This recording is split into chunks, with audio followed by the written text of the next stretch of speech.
This is Talking Law on Radio 97. Well, we've looked at some of the big law changes and the headlines from federally over the past 12 months and also in New South Wales. But let's come to Queensland. There's always some law changes in Queensland, Despina. There is, amazingly so. It never ends. But some of them are pretty good, and it's going to be continuing next year. So let's get into it. If people remember, there was an unfortunate event in February. We had the floods, mostly in Brisbane and Ipswich, and Queensland was massively affected, lots of property owners. So the government brought out the Flooding and Queensland Resilient Home Fund. So we don't want to actually forget that. That was something very important for those people. So that was an event that we dealt with at the early part of the year.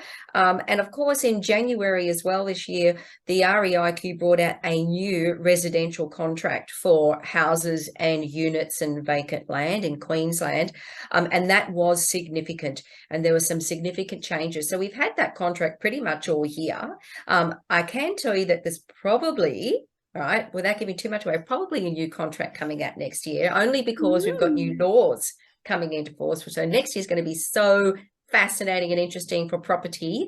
I can't wait. But yeah, that was for residential. And of course, in October this year, we had the new REIQ commercial contract as well, which followed some of the changes that happened in the res contract.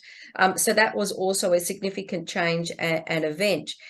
We've also had this year, of course, you mentioned before, Wayne, about the most embarrassing law that was ever passed and then scrapped, which of course was that terrible land tax laws that the Premier decided to bring into force in Queensland, which was absolutely scrapped because no other state was going to participate in her quest to get these new land tax laws, up and running. Nobody else wanted to play the game. Yeah, they No, weren't going to exactly. help the Queensland government raise any money. They didn't want to do that.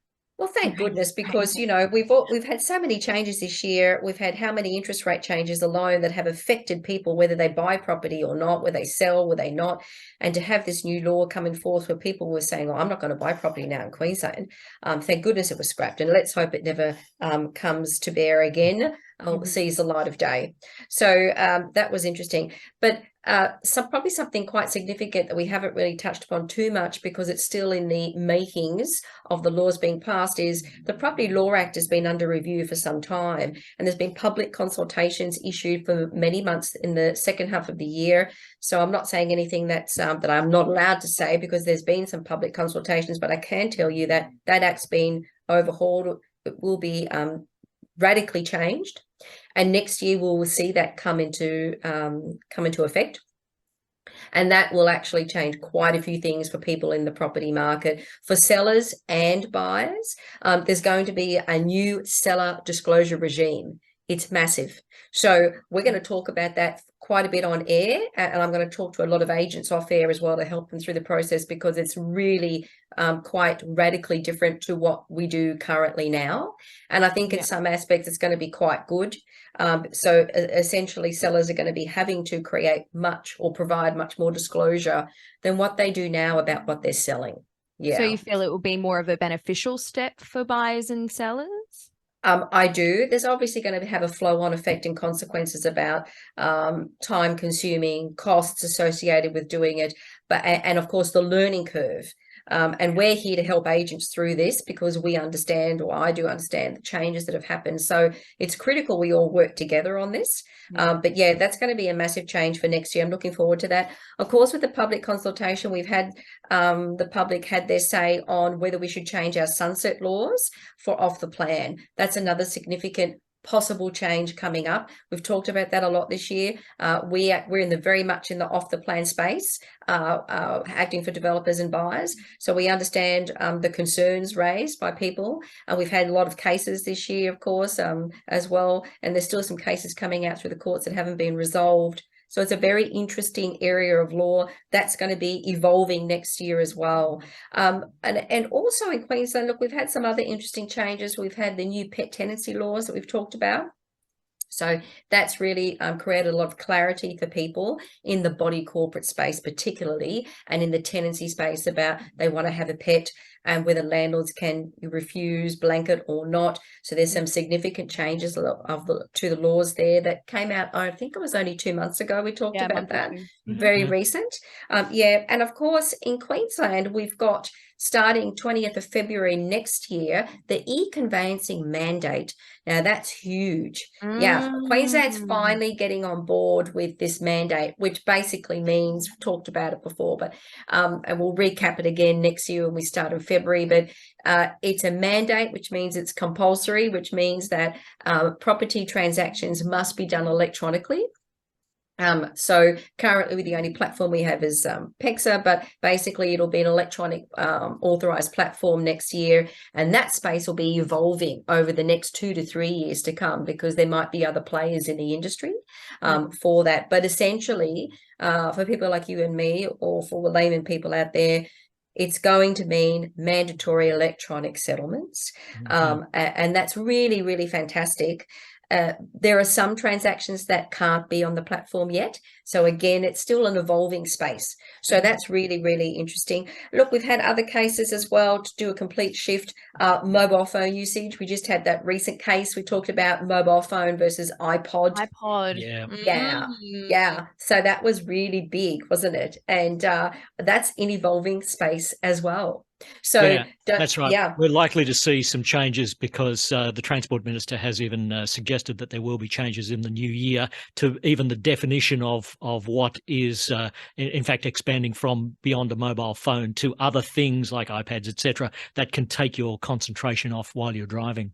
I think, yes, that's right. And I think if we could agree that the common theme this year has been technology versus laws, and as technology advances, we've got to have laws to advance and evolve that capture those changes. And we're always catching up, you know, and maybe one day we'll be there before and anticipate what the latest, you know, device or latest tech is. But in any event, that has definitely been a common theme this year, and that'll continue next year.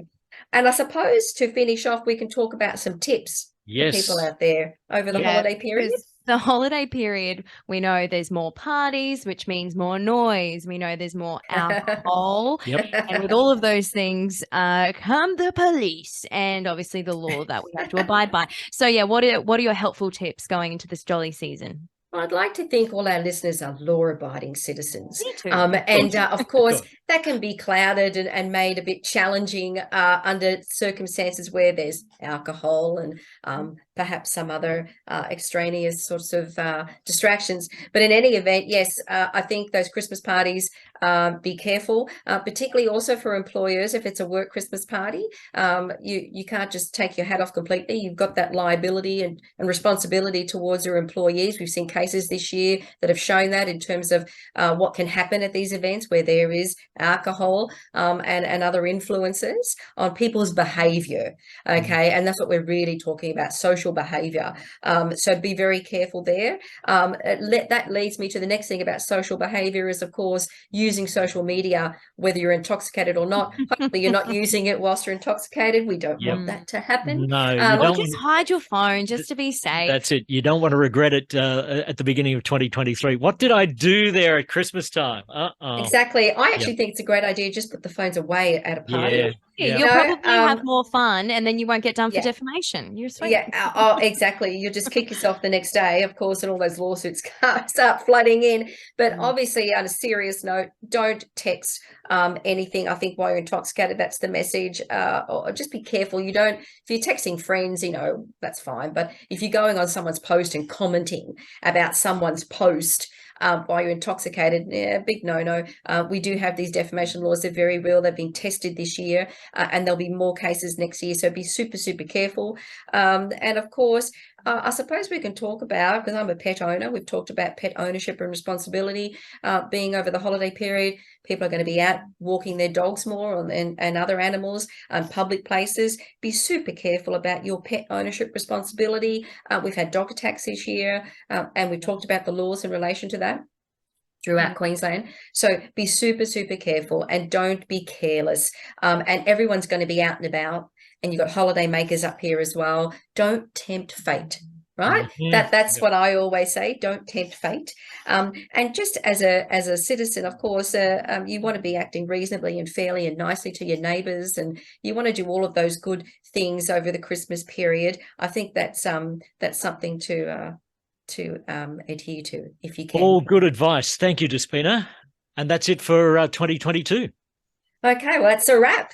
That's a wrap. Yay. Well, thank you so much. And we will be returning early February for Talking Law, covering all your hot topics leading into the brand new year. And thank you so much, Despina, for all of your time and hard work on the show, and Wayno as well. Yep, go and have a rest, and we'll see you in 2023. Thank you. See you then. I've enjoyed it immensely, and I look forward to 2023. And our office will be reopening 9th of January. Thank you so much, Despina and Wayne.